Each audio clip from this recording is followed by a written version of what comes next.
Wie kürt platt? Moin, mine Frönne, schön, dass ihr auch dieses Mal dabei seid. Ja, im letzten Video unseres kleinen Plattdeutsch-Sprachkurses haben wir uns ja ausführlich mit den Vokalen beschäftigt. Das heißt, dieses Mal sind die Konsonanten an der Reihe. Ja, wir springen am besten direkt ins Thema, ohne lange Zeit zu verlieren. Die gute Nachricht vorweg. Also die plattdeutsche Aussprache der meisten Konsonanten ist der deutschen Aussprache sehr ähnlich. Der erste Konsonant, den wir uns vornehmen, das B, ist ein gutes Beispiel dafür. Also B wird ausgesprochen wie B, so wie ihr das kennt. Beim C und CH schreiben wir am Wortanfang ein K und sprechen das auch so aus. Also bei Wörtern wie zum Beispiel Christ, Chemie und China.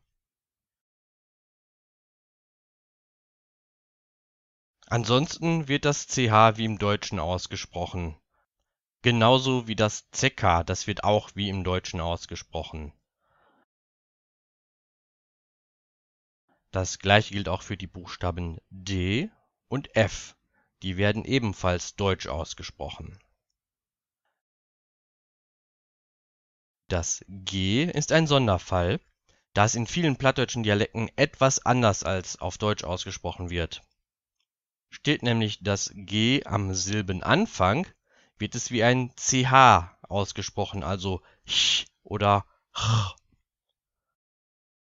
Zum Beispiel Chaus, die Gans, chrinen, weinen, churt, gut.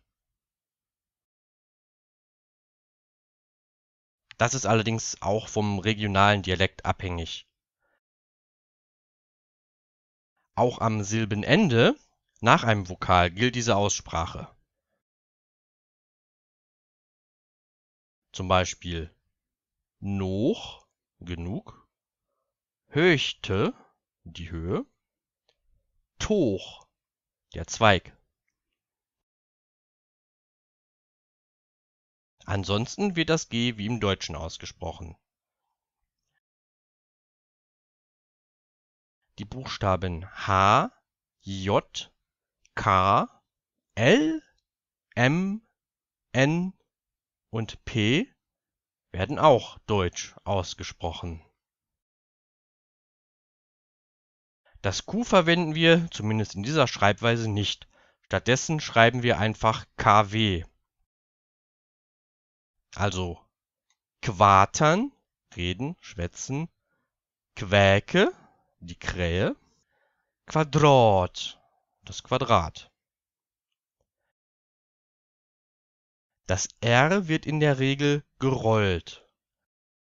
Also zum Beispiel Rave, der Rabe, Raut, rot, Stried, der Streit. Manchmal neigt es allerdings dazu, zu einem Schwa zu werden, so ähnlich wie im Deutschen. Also beispielsweise over statt over, wie wir es halt auch im Deutschen bei dem Wort aber machen. Wir sagen ja aber statt aber. Ein weiterer Sonderfall ist das S. Ist nämlich das S von Vokalen umgeben, dann wird es stimmhaft ausgesprochen. Zum Beispiel Käse, Knusen und Rasen. Also Käse, verdauen und rasen. Hingegen wird es am Silbenanfang, gefolgt von einem Vokal, oder am Silbenende stimmlos ausgesprochen. Sund, gesund, Sag, Sache und Lus, die Laus. In vielen Fällen jedoch gibt es keine klare Regel dafür, ob das S nun stimmhaft oder stimmlos ausgesprochen wird. Das heißt, das müsst ihr dann einfach auswendig lernen oder hören, wie das die anderen sprechen. Oder wenn ihr es überhaupt nicht wisst, ja, dann ratet halt, folgt eurem eigenen Sprachgefühl. Dann haben wir allerdings noch den Fall, dass das S am Silbenanfang steht und von einem Konsonanten gefolgt wird. Dann geht die Aussprache in Richtung sch. Also zum Beispiel schmieden, schmeißen, schnieden, schneiden und steuern, steuern. Dabei gibt es jetzt allerdings so auch wieder regionale Unterschiede, wie ausgeprägt das sch ist. Also das reicht von einem sehr breiten sch bis zum etwas spitzeren sch und ganz im Norden auch oftmals ein reines S. Also die würden zum Beispiel smieten sagen. Ist halt unterschiedlich, je nachdem, wo ihr gerade seid. Insbesondere auch vor einem K geht das S in Richtung sch.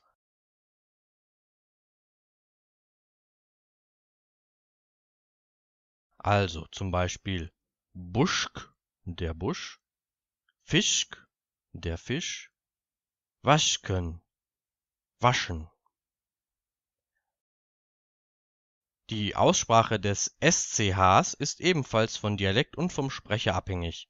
Manche sprechen es sch wie im Deutschen aus, viele sprechen es aber auch schk aus, also mit einem K dahinter.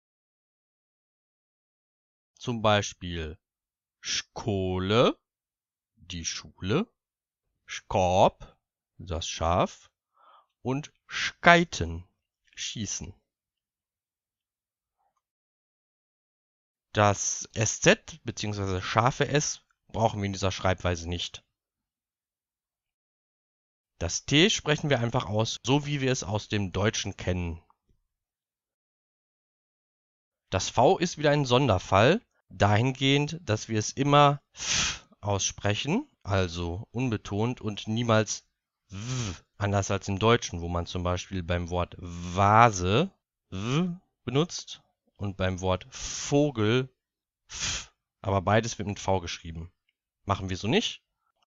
Zum Beispiel Vater, der Vater, Villicht, vielleicht, Vieh, das Vieh.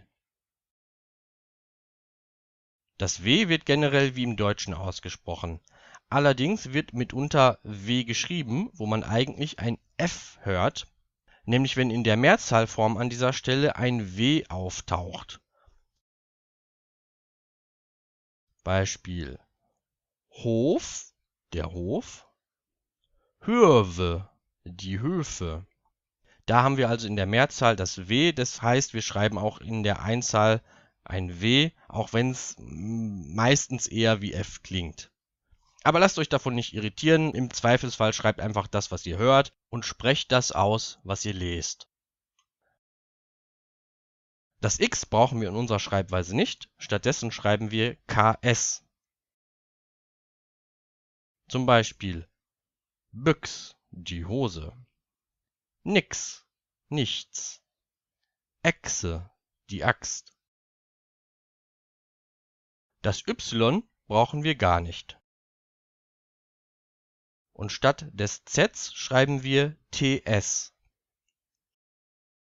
Zum Beispiel Platz anstatt Satz, der Satz. Batz, plötzlich. Und damit sind wir das ganze Alphabet einmal durchgegangen und haben nun eine ungefähre Vorstellung davon, wie die Vokale und Konsonanten ausgesprochen werden. Das soll ab jetzt die Grundlage für den restlichen Sprachkurs sein. Zum Schluss noch ein Hinweis für meine fortgeschrittenen Zuschauer. Beim Aschendorff Verlag ist nun Karls Plattdütschke Riemwörterbuch erschienen, ein Reimwörterbuch mit ca. 80.000 Wörtern. Wer also mal, so wie ich, ein bisschen auf Platte reimen wollte, aber einfach die richtigen Wörter nicht gefunden hat, kann jetzt endlich aufatmen. Ich denke, mit so einem Buch an der Hand sollte das gelingen. Das Buch findet ihr mit der Suchmaschine eurer Wahl und wenn ich daran denke, dann setze ich auch da unten unter das Video einen Link in die Videobeschreibung. Ja, sollte ich das vergessen, das kommt hin und wieder mal vor, erinnert mich einfach daran. Schreibt's in die Kommentare, dann ändere ich das noch. Ja, das soll dann für heute auch reichen. Ich bedanke mich fürs Zuschauen und hoffe, euch beim nächsten Mal wiederzusehen. Bis dahin, Rotron, Jue Timo.